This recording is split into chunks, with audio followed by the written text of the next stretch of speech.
আজকে তারেক রহমানের একটি ইসে দেখলাম। ও, মানে দীর্ঘ সাক্ষাৎকার দিয়েছেন, একটা পার্টে রিলিজ হয়েছে আর একটা পার্ট বোধহয় কালকে হবে। তারেক রহমান, আমি একটা জিনিস বুঝি না। তারেক রহমান এত বড় একটি দলের নেতা, তিনি তো উনাকে প্রশ্ন করছেন আপনি কি প্রধানমন্ত্রী হবেন, তিনি বললেন কি যে জনগণ বা দল ঠিক করবে। কেন জনগণ দল ঠিক করলে কি ওরা হয় এটা? আমাদের দেশে কি কখনো এটা হয়েছে?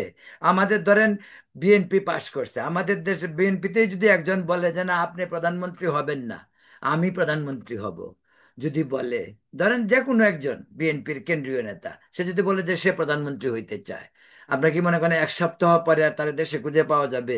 এটাই বাস্তবতা।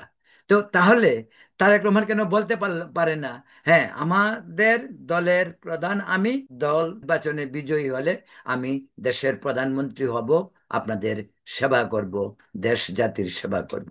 তো নির্দ্বিধায় বলতে পারেন, ওনাকে তো কেউ বলেনি।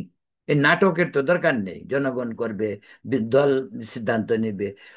দলের সিদ্ধান্ত তো উনি মানবেন না, মানার দরকারও নাই, বা এর আগেও কেউ মানেনি।